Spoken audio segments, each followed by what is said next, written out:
Okay इसके बाद चलते हैं हम कुछ फंडामेंटल आइडेंटिटीज पे।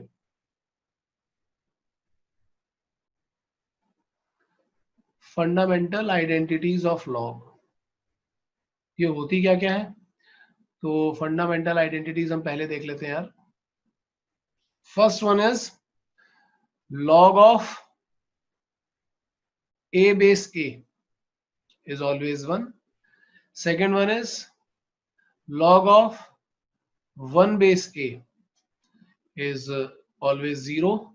And third one is log of a power n base a is always n, where a should be greater than 0 and not equal to 1. These are the three fundamental identities and what you have to do is to prove these identities. इससे आसान कुछ दे नहीं सकता यार मैं अभी फिलहाल तो। You have to prove these identities. वैसे ये आइडेंटिटीज प्रॉपर्टीज ये सब आपको याद रखनी है यार अच्छी तरीके से, अभी से अपने दिमाग में बिठा लो कि ये सब तुम्हें याद रखनी है। सारे क्वेश्चंस, लॉग की इक्वेशंस, लॉग की इनइक्वालिटी सब कुछ इससे ही सॉल्व होगा। तो यहाँ पे फर्स्ट प्रॉपर्टी ये है। अच्छा जो भी प्रॉपर्टीज मैं बताऊंगा जैसा वो लिखा होगा उसको ही फॉलो करना है, इसमें कोई अपना मैथमेटिक्स मत लगाना अपनी तरफ से। फर्स्ट प्रॉपर्टी है log of m base a plus log of n base a equal to log of m into n base a। ये है फर्स्ट प्रॉपर्टी। अच्छा इसी में लोग, कुछ लोग क्या करते हैं, कुछ अपनी मैथमेटिक्स लगा के क्या करते हैं, लॉग कॉमन निकाल लेते हैं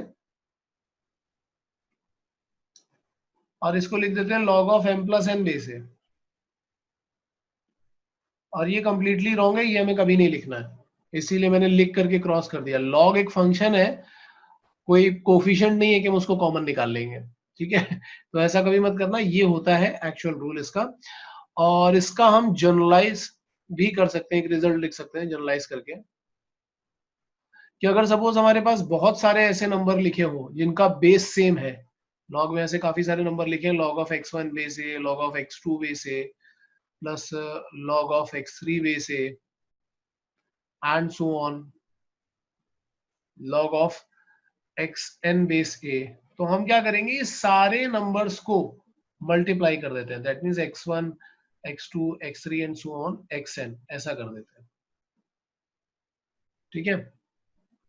ऐसे ही दूसरा रिजल्ट आता है कि suppose log of m base a minus log of n base a, ये लिखा हुआ है, तो इसको हम ऐसा लिख देते हैं कि log of m by n, मतलब अगर दो लॉग सब्ट्रैक्ट हो रहे हैं सेम बेस पे तो हम नंबर्स को डिवाइड कर देते हैं, ये दूसरा वाला रूल है। तो पहले हम क्या करते हैं कि पहले ये दोनों प्रॉपर्टीज को हम डिराइव करते हैं, तुम पहले नोट कर लो फिर मैं डिराइव करके दिखाता हूँ। चलो अब मैं तुम्हें प्रूफ दिखाता हूँ, फर्स्ट वाले का प्रूफ, ठीक है। पहले मैं तुम्हें फर्स्ट वाले का प्रूफ दिखाऊंगा, सेकंड वाला तुम लोग डिराइव करोगे। मैं क्या कर रहा हूँ, log of m base a को मैंने x ले लिया है, तो यहां से मुझे मिलेगा m equal to a raise to the power x, और log of n base a, इसको मैंने y ले लिया है, तो n का वैल्यू मिलेगा मुझे a raise to the power y। अब मैं क्या करता हूँ, दोनों को मल्टीप्लाई कर देता हूँ, तो मल्टीप्लाई करूंगा तो मुझे m इंटू n मिलेगा a raise to the power x into a raise to the power y, तो ये हो जाएगा a raise to the power x plus y, m into n। Excuse me. अब यहां पे अगर मैं डेफिनेशन यूज करूं, यहाँ पे अगर मैं डेफिनेशन यूज करूं तो ये लिखा हुआ है number equal to base raise to the power value, मैं उल्टा डेफिनेशन यूज कर रहा हूँ। तो ये एक्सपोनेंशियल फॉर्म में लिखा है, मैं लॉग के फॉर्म में लाता हूँ, तो जब मैं लॉग के फॉर्म में लाऊंगा तो ये है नंबर, बेस आ जाएगा यहाँ पे, लॉग यहाँ पे आ गया और वैल्यू लिखी जाएगी यहाँ पे। और तुम्हें पता है कि एक्स और वाई का वैल्यू मैंने क्या लिया था, तो जब मैं एक्स और वाई का वैल्यू सब्स्टिट्यूट करूंगा तो मुझे क्या मिलेगा, log of m base a plus log of n base a, और यहाँ पे क्या दिख रहा होगा, log of m into n base a। I think अभी समझ में आया होगा ये कैसे किया मैंने, ठीक है। इसको देखो और सेकंड प्रॉपर्टी देख करके जल्दी से प्रूव करो, और जैसे ही प्रूव हो जाएगा मुझे बोलो फटाक से। ओके, सबका हो गया है ना, या किसी को डाउट है अभी? हो गया। Okay, so now we are going for the next property, property number 3. What is property number 3? This is log of, say base is a and m raised to the power n. So it will be n into log of m base a. ठीक है, ऐसे एक और property बनता है, इसको generalise कर लेंगे. अगर बेस पे भी पावर है, नंबर का पावर जो होता है वो मल्टीप्लाई हो जाता है. अगर बेस पे भी पावर होगा, मतलब बेस पे पावर यहाँ पे a raise to the power भी है, नंबर पे पावर है m raise to the power n, तो नंबर का पावर मल्टीप्लाई होता है और बेस का पावर डिवाइड होता है, और यहाँ पे आ जाता है log of m base a. ये है प्रॉपर्टी नंबर 4. ठीक है, और इसके बाद आती है fifth property, that is base changing theorem भी बोलते हैं हम उसको.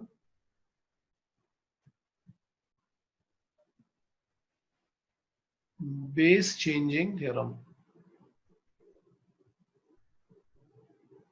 वो क्या होती है? अगर कभी ऐसा लिखा हुआ है कि log of m base n, so we can write it as log of m upon log of n, and we can use any base over here, but condition क्या होनी चाहिए कि वो जो भी नंबर तुम यूज कर रहे हो that should be greater than 0 and not equal to 1. मतलब यहाँ पे कोई भी बेस यूज किया जा सकता है. ठीक है, तो इसी के कोरोलरीज में जो आते हैं वो क्या हो जाते हैं, उसमें से एक मैं ऐसा लिख सकता हूँ कि log of m base n can be written as 1 upon log of n base m. मतलब नंबर और बेस को अगर चेंज कर दोगे तो वो रेसिप्रोकल हो जाता है उसका. वो तो खैर हम यहाँ से जो मैंने ये लिखा है ना, इससे ही प्रूव कर सकते हैं, बहुत इजीली प्रूव हो जाता है, क्योंकि log of m base n को हम क्या बोलते हैं, मैंने अभी थोड़ी देर पहले बताया, it can be written as log of m divided by log of n. और मैंने बोला बेस हम कुछ भी ले सकते हैं, तो अगर मैं m को ही बेस ले लेता हूँ तो ये log of m base m 1 बन जाएगा और ये ऐसा दिखने लगेगा तुम्हें. ठीक है, तो एक तो ये कोरोलरी बन जाता है, वो ऊपर से ही बनता है, बट डिराइव हमें क्या करना है, हमें पहले इसको डिराइव करना पड़ेगा. ये डिराइव हो जाएगा तो ये तो अपने आप डिराइव हो जाएगा. उसके अलावा क्या होता है कि एक सीरीज चलती है, प्रोडक्ट सीरीज, जिसमें नंबर और बेस की सीरीज चलती है. जैसे मैंने यहाँ पे लिखा है a, यहाँ लिखा b. अब जो यहाँ पे बेस है, दूसरे लॉग में क्या करूंगा, उसको नंबर बना दूंगा और यहाँ पे बेस लिख दिया c. अब जो यहाँ बेस है उसको मैंने आगे कर दिया c और यहाँ पे लिख दिया d. ऐसे करके काफी बड़ी सी सीरीज बनाई जा सकती है, बट मैं इतने शॉर्ट फॉर्म में ही बता रहा हूँ कि अगर ऐसा भी लिखा होगा तो तुम इसको लिख सकते हो log of a base d, मतलब पहले वाले का नंबर लास्ट वाले का बेस, बाकी सब कैंसिल आउट हो जाएंगे. तो ये समझना भी आसान है. क्यों? क्योंकि हम क्या बोल सकते हैं, इसको हम बोलेंगे log a upon log b multiplied by log b upon log c multiplied by log c upon log d. Base में तुम कुछ भी डाल दो, बेस में 10 डाल दो या कुछ भी डाल दो. अब करोगे क्या, इन सारे टर्म्स को तुम कैंसिल करोगे तो तुम्हारे पास दो ही आएंगे, log a और लास्ट में क्या आ रहा होगा, log d. अगर मैं यहाँ पे बेस चेंजिंग थ्योरम बनाऊंगा तो ये आ जाएगा log of a base d. ठीक है ना. बट बात ये है कि ये कैसे प्रूव होगा, मेन ये. अगर ये प्रूव कर लिया तो ये दोनों तो अपने आप प्रूव हो जाएंगे. So now what you have to prove is 3, 4 and 5.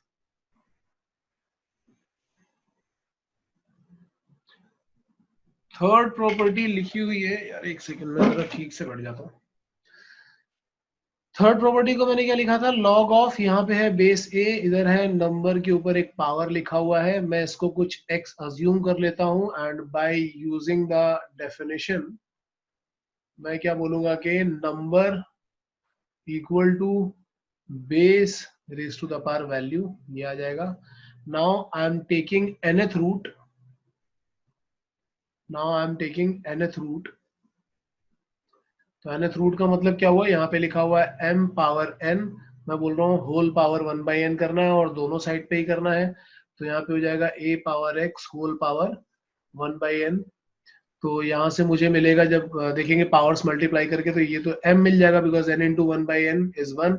और यहाँ पे देखेंगे पावर्स मल्टीप्लाई करेंगे तो ये आ जाएगा x/n. Now we are again using the definition.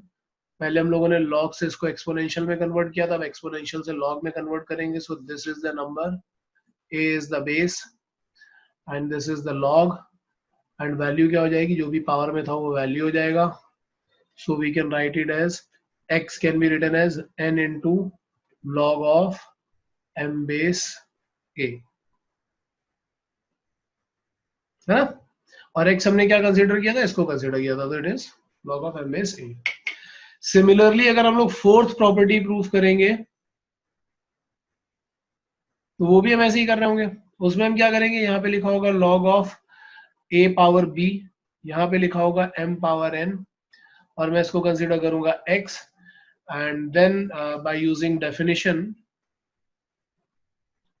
we can write it as number equal to base raised to the power, value करोगे तो ये पावर bx हो जाएगा. then taking nth रूट, तो nth रूट लोगे तो तुम्हें पता है कि लेफ्ट हैंड साइड पे तो m आने वाला, और यहाँ पे क्या आ जाएगा a power bx by n.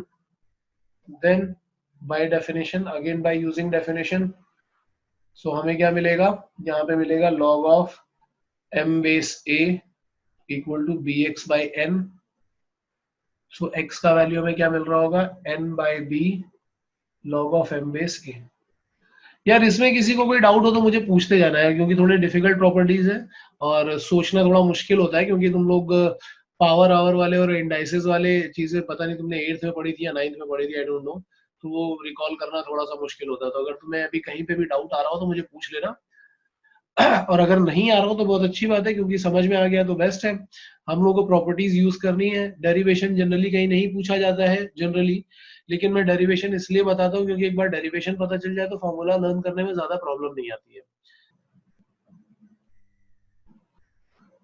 ये लिखा हुआ है हमारे पास log of m base n, and what we have to prove is log of m upon log of n, और यहाँ पे बेस में हम लोग कुछ भी लिख सकते हैं, a b c जो तुम डालना चाहो, बट कंडीशन है कि वो बेस की कंडीशन को फॉलो करना चाहिए. सो ये कहां से स्टार्ट किया, ये किसी ने प्रूफ कर पाया या नहीं कर पाया, पहले तो ये बताओ. नहीं. अच्छा स्टार्ट कहां से किया ये बताओ. नहीं, हम राइट हैंड साइड से स्टार्ट करते हैं, क्योंकि एक्चुअली राइट हैंड साइड में हमें a इंट्रोड्यूस करना है ना, इसके लिए हम इसको राइट हैंड साइड से स्टार्ट कर रहे हैं. तो मैं क्या बोल रहा हूँ कि मैं यहाँ पे log of m base a को कुछ x अज्यूम कर लेता हूँ, तो जिसकी वजह से मुझे क्या मिलेगा, m equal to a power x मिलेगा. और log of n base a को मैं कुछ y अज्यूम कर लेता हूँ, तो n की जगह पर मुझे मिल जाएगा a पावर y, ऐसा मिल जाएगा. तो एक तो रिलेशन हमें ये मिल गया और दूसरा रिलेशन हमें ये मिल गया. ठीक है. अब हम यहां से इसके बाद हम क्या करें, तो मैं क्या करता हूं, यहां से मैं a का वैल्यू निकालता हूं इधर से, इस रिलेशन से. तो a का वैल्यू मुझे मिल रहा होगा n raise to the power 1 by y, क्योंकि yth रूट लोगे, इधर पावर y है तो दूसरी साइड जाकर के 1 by y हो जाएगी. और मुझे फाइनल में क्या चाहिए, देखो मुझे m बेस n चाहिए था, तो मैंने क्या किया, यहां से इसको मैं लिख देता हूँ, suppose this is equation number 1, इसको इक्वेशन नंबर 1 बोल देता हूँ, इसको इक्वेशन नंबर 2. इक्वेशन नंबर 2 से मैंने a का वैल्यू कैलकुलेट किया और मैंने इसको इक्वेशन नंबर 1 में सब्स्टिट्यूट किया. सो इक्वेशन नंबर 1 में सब्स्टिट्यूट करोगे तो a can be written as n raise to the power 1 by y whole raise to the power x. So it can be written as, जब मैं indices वाला formula लगाऊंगा तो it can be written as n raise to the power x by y. And now मैं definition use करूंगा, exponential से log में लेकर के जाऊंगा इसको. तो बाय यूजिंग डेफिनेशन, ये नंबर है, ये बेस है, ये पावर है, so we can write it as log of m base n equal to x upon y. And you know what is x, what is y? X is what? Log of m base a, and y is what? Log of n base a. Clear है? अच्छा इसके बाद एक दो चीजें और मैं बता रहा हूँ, वो थोड़ा सा ध्यान से देखना, वो डिनोशन से ही रिलेटेड है. कभी कभी क्या होता है कि लिखा होता है कि log of x, ऐसा लिखा हुआ है, सिर्फ log of x. तो log of x लिखने का मतलब क्या है, it is log of x base 10. इसको हम log of x base 10 लेते हैं, और ये कब लेते हैं, जब तक हम एलजेब्रा पढ़ रहे हैं. एलजेब्रा में जब भी log of x लिखा होगा, क्या लिख गया यार, एलजेब्रा का तो पता नहीं क्या लिख दिया मैंने. जब भी हम एलजेब्रा पढ़ रहे हैं तो हम लोग उसको log of x base 10 consider करेंगे। और जब हम 12th क्लास में जाएंगे, जब हम कैलकुलस पढ़ रहे होंगे, तो वहां पे जो लॉग ऑफ एक्स होता है उसका मतलब होता है log of x base E. E is the Napier's constant. Napier जिसने पूरा का पूरा लॉग डिस्कवर किया या लॉग बनाया, उसका कांस्टेंट होता है, that is known as Napier's constant. इसके पीछे बहुत बड़ी स्टोरी है जिसको अभी हम डिस्कस करने वाले हैं। ई एक इरेशनल नंबर होता है, मैंने बताया था, जिसका अप्रोक्सीमेट वैल्यू 2.71 होता है, मैंने रैशनल इरेशनल नंबर्स में बताया था। इसी को हम लोग शॉर्ट फॉर्म में ln x भी लिखते हैं। ln x का मतलब होता है log natural base. E is considered as log natural base, तो ln x भी लिख देते हैं। और ये कब होगा, जब हम कैलकुलस पढ़ रहे होंगे, तो वहां पे log x का मतलब होता है ln x या log ऑफ x बेस ई। तो अभी जो हम पढ़ रहे हैं दैट इज एलजेब्रा। एलजेब्रा में कभी भी log x लिखा होता है तो उसका मतलब है log ऑफ x बेस 10। ये तुम्हें याद रखना है, हमें कई जगह पर यूज करना पड़ सकता है ये, ठीक है। अच्छा, एक प्रॉपर्टी 6 बची हुई है, तो प्रॉपर्टी 6 भी देख लेते हैं, क्योंकि सबसे अच्छी प्रॉपर्टी यही है और डिफरेंशिएशन में तो बहुत यूज होती है और देखने में भी काफी खतरनाक है। ऐसे दिखाई पड़ती है, a raise to the power log of b base c। देखो सिर्फ लेफ्ट हैंड साइड ही लिखा है, कितना खतरनाक दिखाई पड़ रहा है, a power log of b base c। इसका वैल्यू होता है, इसमें हम a और b को, मतलब इधर वाला जो बेस है और ये जो नंबर है, इन दोनों को इंटरचेंज कर सकते हैं। b power log of a base c, हम ऐसा लिख सकते हैं, ठीक है। ये है इसकी प्रॉपर्टी। और इस प्रॉपर्टी से हम लोग एक दो कोरोलरीज भी बना सकते हैं, जैसे अगर कभी लिखा हुआ है suppose a power log of x base a, तो तुम इसको डायरेक्टली x लिख सकते हो। क्यों? क्योंकि जब तुम a और x को इंटरचेंज करोगे, तो यहाँ पे देखना बेस में क्या आ जाएगा, बेस में आ जाएगा x और पावर में चला जाएगा वहां ऊपर a, and log of a base a is what 1। तो हम आ जाएंगे यहाँ पे, क्योंकि x power 1 is x only. और इसी को कई बार क्या होता है, ऐसे भी लिखा रहता है, e power ln x, that is what, that is x। क्योंकि जब इसमें भी हम x और e को इंटरचेंज करेंगे, तो यह आ जाएगा x power ln e। And ln e का मतलब क्या, log of e base e। log of e base e क्या होगा, 1। तो यही आ जाएगा। और इक्वेशन के सबसे अच्छे क्वेश्चंस जो होते हैं ना, वो इस पे ही बनते हैं। So now what you have to do is to prove property number 6 by using property 1 to 5। जो तुम्हें यूज करना हो यूज करो। I am giving you 5 minutes and you have to derive property number 6। Proof of property number 6। मैं start कर रहा हूं left hand side से, और मैं इसको लेफ्ट हैंड साइड को लिख रहा हूं x, that is a raise to the power log of b base c। और मैं यूज करूंगा definition. By definition I can write it, ये है number equal to base raise to the power value. ध्यान से देखना यार, अब number equal to base raise to the power value, मैं इसको लॉग में अगर कन्वर्ट करूंगा तो मुझे दिखेगा log of x base a is equal to log of x base b base c। जो भी पावर में था वो वैल्यू बन गया, जो यहाँ a था वो बेस बन गया, x एज इट इज रहा। अब मुझे क्या करना है, पहले तो मुझे लेफ्ट हैंड साइड में a बेस में दिख रहा था, मुझे b बेस में चाहिए, ठीक है। मैं यहाँ पे क्या करता हूँ, बेस चेंजिंग थ्योरम यूज करता हूँ। बेस चेंजिंग थ्योरम यूज करूंगा तो मुझे मिलेगा log of x upon log of a,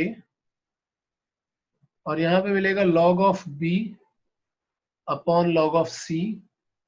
और फिर मैं क्या करूंगा, ये log a और log b को क्रॉस मल्टीप्लाई कर दूंगा इधर उधर, तो मुझे मिलेगा log x upon log b, और यहां पे मिलेगा log a upon log c, ठीक है।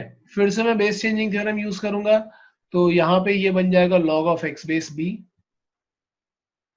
और यहाँ पे बेस चेंजिंग थ्योरम यूज करूंगा तो ये बन जाएगा log of a base c। और फिर से मैं डेफिनेशन यूज करूंगा, सो बाय डेफिनेशन हम क्या बोल सकते हैं इसको,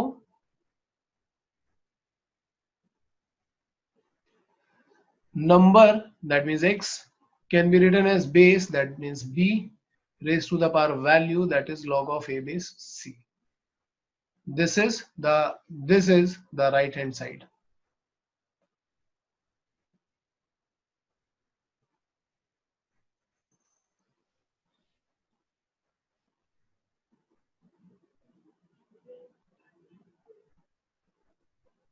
क्लियर है?